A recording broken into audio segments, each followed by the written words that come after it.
This is a public service announcement video brought to you by Spicy110 on behalf of some very frustrated people on social media. I'm making today's video so you can help yourself. This is something that comes up a lot in the motorcycle world, and, well, let's just simply get into it. People will leave a comment on a YouTube video or on a Facebook post or something like that that says, my bike won't start, why won't it start, what's wrong with it, can you tell me how to fix it, my bike's making a funny noise, can you tell me how to fix it? Like, I'm not even kidding, this is said all the time. Now, there is no shame in not knowing how to do a job on a bike. If you're asking a question to learn how to do it, that is fine. But there are some ground rules and a bit of information that you might want to get first before you go and ask for help. Let's start with a very simple principle of a motorcycle. For a motorcycle to work like a fire, you need three things: fuel, oxidizer, and ignition.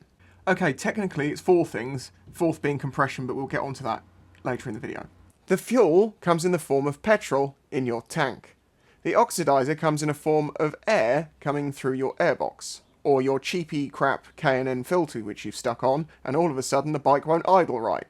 And ignition being the spark plugs, creating an explosion inside which somehow doesn't kill us all. So when your bike stops working, you need to work out what one of those things is causing your bike to not start, because most of the time it's one of those things. So the fuel in the tank, is it old, is it new, where's this bike come from? That's another side of it. We need to know back information. Have you always owned this bike? Have you just bought this bike? What have you just fixed on this bike? These are things we need to know because they'll probably be relevant. Many people try and fix things, break stuff, and assume that it couldn't possibly be what they did to it, it had to be something else. So anyway, moving on. It could be that the fuel in the tank's very old, so you need to check that. You also need to make sure the fuel is getting out of the tank through the petcock. The petcock is also known as a fuel tap and is normally on the left-hand side of the bike, and it has a on, off and reserve position normally. Make sure that your tank is a good way filled with fresh fuel and the tap is on. And as long as fuel is getting through that hose into your carburetor or into your injection system, it's probably not that, but could be in, injectors and stuff, but that's secondary level. We want to work out what's causing the problem. Is it a petrol starvation issue? If that's the case, what you normally get is a very strong turnover, but there's no real sort of thump, bum, thump, or smell of fuel or anything. It's just very that normally means no fuel. Now, as I mentioned, oxidizer, in this case, would be air coming through the airbox. Now, unless something's clogged in your airbox, or you've done something very funky to your airbox to the point the bike won't run, it's not very often going to be that. It can be, something's not running right because of the fuel-air mix on the carb, but off the bat, if it was working fine and then it stops working, and there's not like a squirrel or a pigeon or something living in your airbox, you're probably okay there. So then we go on to ignition. Ignition obviously ends with a spark from the spark plug, but there's lots of things that come before that. You obviously have the coils. Coils are notorious for breaking and giving weak sparks, so the bike runs really ropey, but will still just about run. If the spark plugs and coils are okay, well then behind that is the electrical system. Is the coil getting power? And this is where you have to, use a multimeter and just find out. Well, you take the spark plug out, okay, you hold it up against something that's earthed on the side of the engine, and you try and turn the bike over, and you should see a little spark, sparkly spark, okay? If you don't see that, you need to go down the line. Check beyond the coil, is there power going into the coil? If there's 12 or 13, 14 volts, whatever it is, going into your coil, and there's nothing coming out, okay, it could be a HT cap, which is the cap that holds on the spark plug, but equally, if it's not getting anything out, it's probably the coils that have gone. But anyway, work your way back through the system until you find where the power is not coming from. An obvious thing to do before you do any of that is check your fuses. Nearly all bikes have a fuse box somewhere down here, or possibly a couple just in line somewhere, but there will be fuses, and some of them are main fuses that if they pop, the whole bike won't, the lights won't come on, the dash won't turn on. Some of them, it can just cause problems. So check your fuses. If you're not getting ignition, but you are getting fuel and you have got power to turn the engine over, you will notice that it will be very fuel-y smelling because it's going to be pumping fuel through the system, but not burning it. So you will smell that, and it will sound different. This can also be caused by flooding, where you basically keep winding the throttle open when you're trying to start it, and if it's a carb bike, you can just flood it with too much fuel. In this case, you normally have to hold the throttle open for a moment, drain it, and then try and start it again without using the throttle for a while, just to clean that out, and it should come back to life. But in those scenarios, normally the bike's sort of maybe a little pop every now and then, and it will stink of petrol, so you know petrol's getting out. Now, obviously, to extend on to ignition is everything else electrical on the bike. Somewhere it could be damaged and it could be shorting and it could be causing a problem that you're not getting the power to your starter or something. The ECU can go funny on things. Even things like clutch switches, which are supposed to let the bike know when the clutch is pulled in, will stop a bike from starting. Equally, another very common one with Chinese bikes is that people get a brand new bike, they try and start it in their driveway and it won't start. And then they try again later and it will start. And then they try again later and it won't start. And the reason why is not the bike is Chinese, it's because they've left the side stand down. If when the bike is trying to start it sounds very sluggish, sort of it just doesn't seem to be going fast enough, normally that is caused by your battery dying. Damage to batteries, to my understanding, is normally done in the summer, in the heat, but it shows itself in the winter. You get cells that die, and although it will run the bike, you might find that if you run it day to day, it'll be absolutely okay, probably a little sluggish occasionally. But if you don't ride it for like 3 days, when you go back to it, it's just dead. This is the classic Monday morning dead battery in winter, where people use it Friday, go back to use it Monday, the battery's not keeping its charge, and by that point, it's lost it. You can also have things killing your battery like parasitic charge drains, such as having heated grips and stuff directly connected to your battery, GPS units, trackers, things that use a bit of power while the bike's running that are directly connected to the bike's battery, which will keep taking power until the thing dies. So as I've mentioned, there are audible ways and sensory ways to work out what thing is stopping your bike from starting. And this piece of information, if you're just going to send them a message saying, my bike's broken, what do I do? Although I find this still the most hopeful method of getting help ever, it's like putting a YouTube comment in saying, I've just blown my leg off, could you please send an ambulance? It would be better to call the people who know. 999. But, you know, everyone's a trier. There is one thing in the middle of all of this, that you could have fuel going in, you could have spark, you could have air going in, but you're not getting an engine that's running properly, is compression. Compression is caused by the pistons going up and down and compressing the gas inside the barrels. If your piston rings have gone, when it goes up to compress it, rather than compressing the fuel to a good enough point that it's going to explode when it sparks, all of it just drains down the side of the piston. In this situation, you will probably find that your oil stinks like petrol. There are other things that can happen, but generally compression, if you've got low compression, it won't want to start over easy when cold. It might be okay when it's warm. It'll probably be burning some smoke for a while before that. And also when it's turning over, it's just going to sound very weak, very sort of Compression testers, which screw into a cylinder spark plug hole, and you can see what compression you're getting, can give you an answer there. That's a pretty cheap and easy way of testing whether your rings are going before you take the entire engine apart to find out that it wasn't that at all. So that kind of covers why my bike won't start. Obviously, I can't answer every single question, but what I can do is try and cover the basis as to why things don't start, and hope that you can get some of that information to people. Is it getting spark? Is it getting fuel? Is it getting this? Those are the things that everyone wants to know who's actually going to be able to help you. Keep in mind also that asking on Facebook for an answer is useless, because the Dunning-Kruger effect means that people who don't know what they're talking about are the most likely ones to respond to your post. I know this because I see people posting questions on my groups or on forums or things, and I look at the responses and I'm like, these are all wrong. These are very wrong. There's normally one or two that have it about right or absolutely nail it, but very often they try and turn it into something else, and without even asking enough information. So they're offering answers without even being given enough information to know whether that answer is a good answer. As I say, this is why going into it with a bit of knowledge is really helpful for you. So that kind of covers that side of it. Now let's talk about people saying things like, my bike is making a funny noise. If you just say your bike is making a funny noise, that means nothing to anyone. And you can try and record it on a video on your phone, but if you put your phone directly against the engine, it's not going to pick up the subtleties that the human ear can. It's going to sound like trash. So try and get good sound audio if you're going to, in your video, if you're going to try and do something like that and you want to hear people hearing a noise. However, there is a few things to go over if you start hearing your bike making a funny noise. If it is a very clicky, clanky, horrible sounding sound, do not keep riding your bike.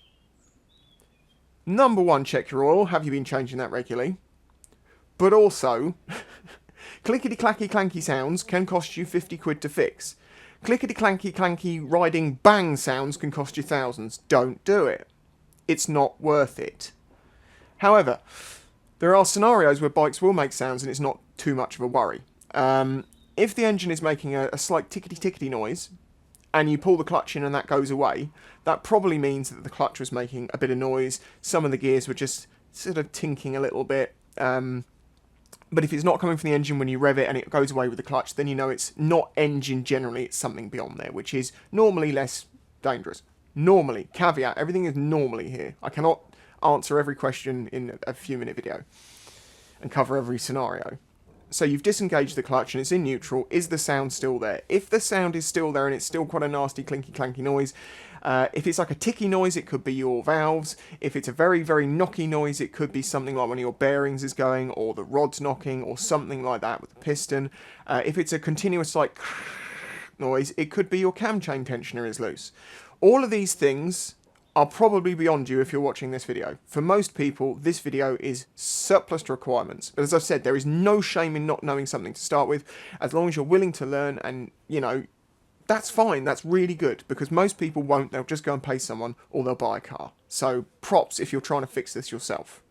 If you're wondering, yes, I did strip this bike down to this point specifically for this video, because what you can see here is pretty much the only parts on a bike that are making it run. Everything else on here is surplus to requirements. No, that is not true at all. I'm in fact doing a rebuild series on this bike, and currently I'm waiting on some parts because of COVID, and delays, so I'm making other videos. But I really think this is something I should have made sooner. Please like the video if you agree. I should have made this sooner. Oh, another common noise I probably should have mentioned earlier is when you go to start your bike, if it's going click, click, and the click sounds like it's coming from down here, this is a starter solenoid, which is a magnetic switch that turns a low voltage switch into a high voltage switch.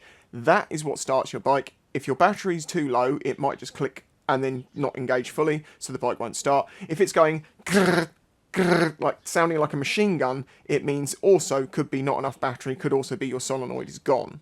There again, a very common thing to happen. But there is a good example where someone says, oh, my bike's making a funny noise, and we all assume somewhere in here, and they're like, oh no, it won't start, it's coming from back here. You know, when something is running, there are ways to tell what's wrong with it. We need to know if it's running, if it's not running, who you bought it from. As I've said, what you've done to it. It's really important because a lot of people will have a go at a job, good on you, find a problem, we've all done it, but then they'll misrepresent the issue, as I mentioned earlier on. Not mention, oh, well, I've just recently fitted this alarm and all of a sudden my dash looks like a Christmas tree. And this is what I mean. We get messages that say my bike won't start, and you're like, well, is the dash coming on? Is it making a noise when you press the button? Is it got fuel in it? You know, all of these questions will give us a better idea of answering why your bike's not started. But for some reason, people just negate all that and just say, it's making a funny noise. It's not going to work, people. It's not going to work. Okay, in some very strange instances where someone really knows a bike well, like I've had people come to me with issues with the Sinus Apache and say, oh, it's doing this, and it's not enough information for anyone, but someone who's owned the bike and dealt with the issue. And I'm just like, it's that, my friend, it's that. It will run, and I'm sure lots of bikes will do this, it will run with the battery terminals very corroded, but it will be lumpy and it won't accelerate away and it will keep bogging every time you try. And you think it's going to be fuel or something like that, and it's not. Clean up those battery terminals, get a good connection on them, and boom, the bike's absolutely perfect. I only knew that from owning one. So asking the right people is another question. If you have a Yamaha XJ6 diversion, maybe ask the Yamaha XJ6 diversion owners club. There is a good place to ask. Not a general motorcycle group. Not a YouTube video from 8 years ago made by me and completely unrelated to that thing at all. Another one about funny noises is this. You may hear your bike making a funny noise. Have you just changed your helmet? Because if you have just changed your helmet, you're going to notice funny noises. In the exact same way that every time I ride my bikes without music, because I ride with music nearly all the time, and I hear, for instance, on my DRZ 400SM, I hear the sound of the very thin-walled engine making lots of mechanical clicky noises, which it just does. I don't hear them with the music on. When the music's off, I hear them and I start going, what is that? What is that? The answer is, it's normal. yes, I can understand if you don't know what's normal and you don't know what is normal, you don't know whether to ride or not to keep riding, and then you just want to ask a question online, my bike's making a funny noise and I just want to go for a ride, and please tell me, is it going to be okay or is it going to explode? It's difficult, and it's one of the problems of owning such a complex mechanical device such as a motorcycle. But, learn. Watch the restoration sort of series I did on the DRZ. There is so much to learn there. Watch my playlist for new riders. Watch my playlist called Mechanical Explanations. Once you start understanding X, Y, and Z, you don't need to know everything. You don't have to learn everything, you know? For instance, you learn what a bolt is. Well, it doesn't matter if it's a big bolt or a small bolt, or it's got a hex head, or it's got an Allen head, or it's got something like that. You understand how a bolt generally works. So if something falls off your bike and there is a bolt on the floor, you can normally work out, the bolt came undone. The same thing applies to other things. You know, you'll learn one thing about one thing on a motorcycle, and you can cross that into something else and go, well, in this example, because that does that, then it must be this. And that is where you really start making progression and fixing stuff yourself. Once you've done everything a few times and you've been through the problem and you've learnt the answers, that's how you get to know how to fix things. And this is one of the problems I've noticed nowadays, is people's unwillingness to learn something like, it's too complicated to learn bike mechanics, but then really want an answer to fix their bike when their bike stops working. Seriously, learning should not end with school. It should be the beginning, where you start to learn about the things that you want to learn about and you find interesting. If you love bikes, why wouldn't you want to know exactly how every single piece of this bike works? This is why I love motorcycles. Other than riding them, I love working on them. And I think that it's very good for people, if they get a bike, to start learning about mechanical stuff, because in the future, it will help you in other places. Most of the time, if your bike was running fine yesterday when you turned it off and you turn it back on the next day and it doesn't want to ride right and it hasn't made a big explosion sound, it's not going to be that difficult to fix, but it can be difficult to find. Intermittent electrical problems are an issue. I've had that myself. I've even had this because it took a long time to find the intermittent electrical issues, because there was two separate ones which occurred on the same stretch of motorway at the same time. Unrelated entirely through their systems, but both happened, causing a similar issue. It took me a long time to sort it out. Not normally that complicated. It's normally something like, you know, your HT cap's popped off your spark plug, or it's you know, your battery's dying, or your fuel filter's blocked, or your clutch switch isn't, you know, it's normally simple. So there you go. That is a very basic overview, and there is plenty of things that people who know what they're talking about, please, rather than people who think they know what they're talking about. If you're going to add something like, you forgot to mention this, such and such, like a symptom, and then what it is, and, you know, if you want to put that in the comment, go for it. The idea of this video is for people who have got a bike that won't start, and rather than just going to social media and waiting weeks for someone to give them 20 different answers that aren't going to help them, they have an idea themselves when they go into it as to what's going on. Knowledge, people. Knowledge is power. And as the future goes on, people are getting dumber. So just remember this, you don't have to be that smart to be smarter than most people. If you've enjoyed this video, smash that like button, hit the subscribe button, because I'm on my way to 100k and I would appreciate it. And if you'd also like to help this channel, get videos early, get to be a member of the Discord and stuff, and I'll say this, my Discord is very active. Like, I was playing games with like 6 of them last night. A lot of Discords with much bigger channels are completely dead. I think it's a brilliant community thing. If you choose to do that, I'm very grateful to you. Alternatively, you can grab a t-shirt or something from the merch links in the description, such as the recently released Wagyu, finest Japanese beef t-shirt, or maybe a laser engraved coaster. So until the next one, bye bye.